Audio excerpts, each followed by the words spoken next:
After starting 11-0 and giving the hopes and dreams of a seventh Super Bowl win for all the Steelers fans around the world, the Steelers have lost 3 straight games, and they were all embarrassing losses. The important question then pops up: what is wrong with the Pittsburgh Steelers? And is this even fixable come playoff time?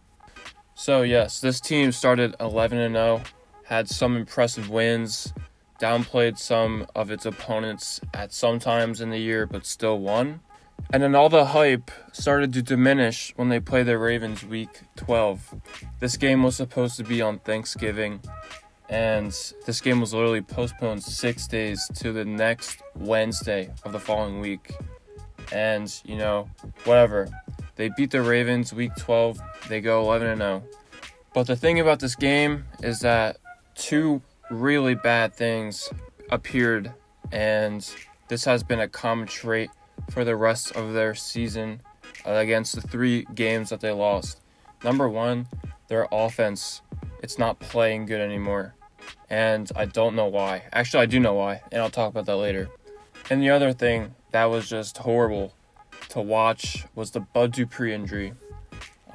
This extremely just limited the Steelers' defensive line, the linebacker position, of course, because TJ Watt and Bud Dupree were absolutely destroying any competition that they had. They would get to the quarterback, I would say, 20% of the time. And without Bud Dupree, we see that this defensive line is not getting to the quarterback as many times as it did before. And what that means is that it allows the quarterback more time to throw the football, which, hasn't even been good for opposing teams because the secondary is still really good. But it also allows the quarterback to scramble to the left, where Bud Dupree would usually be. Alex Highsmith is in replacement. It allows the QB to scramble to the left and get a first down. We saw against the Bills that without Bud Dupree, they only got 1 sack against Josh Allen, and that was barely a sack. It shouldn't even have counted. They only got 1 sack. They barely even got to him during the game.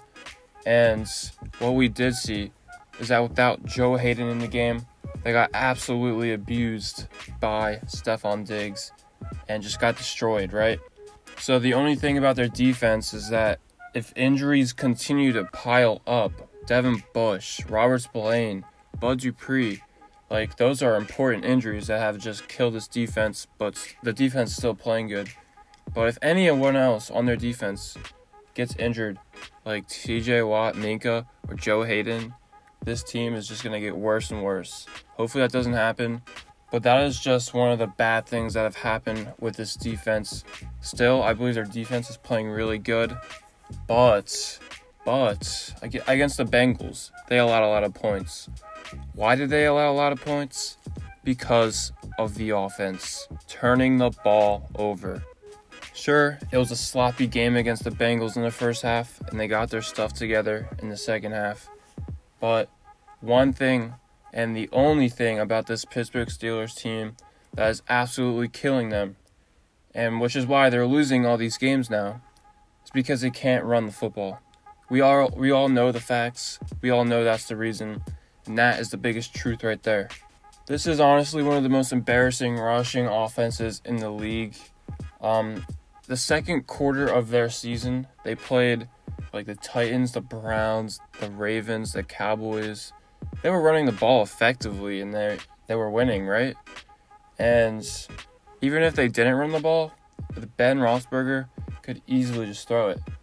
And at that time, the defenses didn't really know how Ben Roethlisberger was getting the ball out so quick.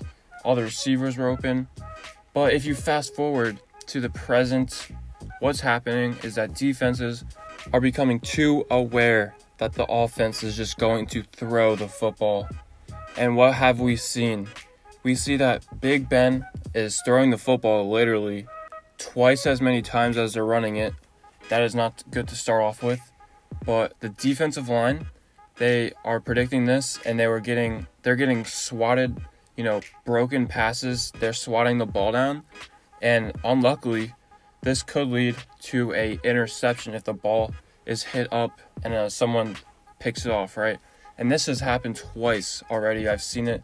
Montez Sweat batted a ball down, I believe, against the Washington football team, and it happened against the Bengals. And this is just going to lead to turnovers. Besides that, they shouldn't have lost the Bengals game, but they did. And they did lose because they can't run the football. The defense is just becoming too aware. Like I said, they're either batting the football down or they know they're going to throw the football. So what are they doing? The safeties know that they're not going to run it. So they're just going to push up on the QB and easily just get the bat down, get the swipe, get anything, hit the ball away. And it's happening. It happened a lot of times against the Bengals in the first half. And as you can see, it's been happening the last 3 games they've played in. Another thing that's important is when you can't run the football, the safeties and the secondary, the corners, they know you're throwing it.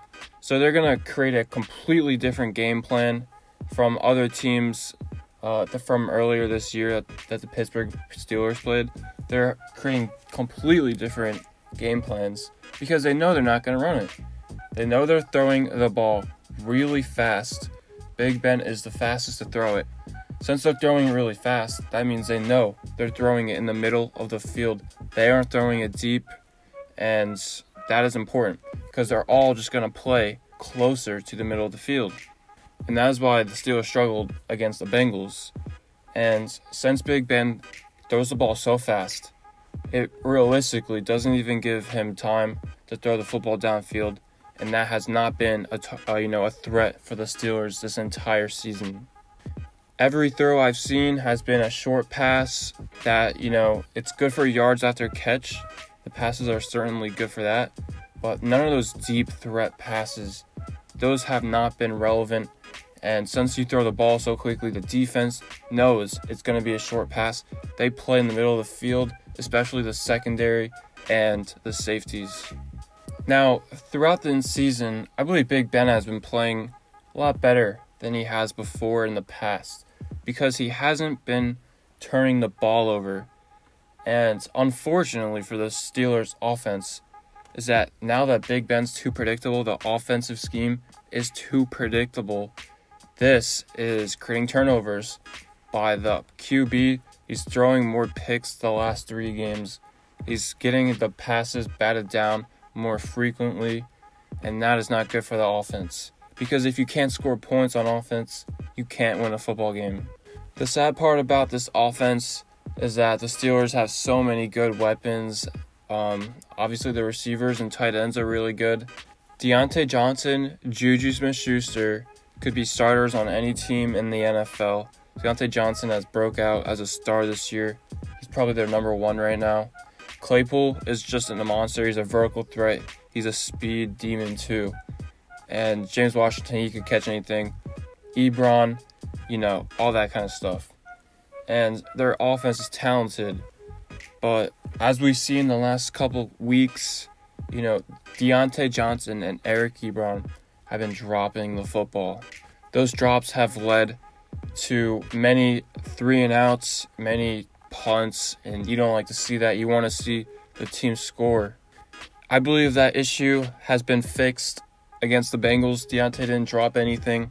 He's playing better, and hopefully it stays like that for the rest of the year. But that is also another reason why the offense has been struggling the last 4 weeks, I would say. But ultimately, if you think about it, the main issue with this offense is that they can't run the football. Of course, James Conner is not the best running back in the league, but when he's in and when he's healthy, he's a great running back. But when he's healthy, he's a great running back, and he's not healthy all the time. He's been injured. He's been out of a couple of games. They're relying on Benny Snell, Anthony McFarland, and it just hasn't been good. If the Steelers want to win playoff games this year, what do they have to do? Just play better on offense. Run the football. Stop becoming too predictable. that 2-to-1 ratio in passing to running is actually true. That's what happened against the Bengals yesterday. And if they continue to throw the football twice as many times as running it, it's going to become too predictable for the defenses to figure out. And ultimately, at the end of the day, they're not going to score. They're probably going to give more points up than their defense by pick sixes or something like that. You already know it's true. Mike Tomlin said he would fix the running game a month ago, and he hasn't. And you gotta wonder why. The Bengals are literally one of the worst defensive lines in the league. Like, they give up so many rushing yards. And the Steelers throw the ball 3 times and go 3 and out. And that happened 5 times in the first quarter. When they should be running the ball in 2nd and 1, getting the first down, they throw the ball 50 yards down the field. And then they run the ball on 3rd and 1. The defense obviously knows they're going to do that. And they lose 3 yards. They punt the ball away, 3 and out. They need to be running the ball more frequently, coming up with better offensive schemes for running the ball. You know, the formations, the offensive line, of course, is very talented. Some Pro Bowlers on there, and they protect the quarterback very well. So let's use that talent to create a better running game, the same running game they had with Le'Veon Bell, and just, play better. That's how they're going to win, by running the football. This video is kind of common sense, but the question is, are the Steelers going to take this simple advice that has been addressed to them by so many different people? And the answer, in my opinion, is probably yes. But honestly, they got 3 more weeks until the playoffs start. I don't know if it's enough time. Hopefully, they fix the problem, or this team is going to lose Wild Card Weekend after starting 11-0.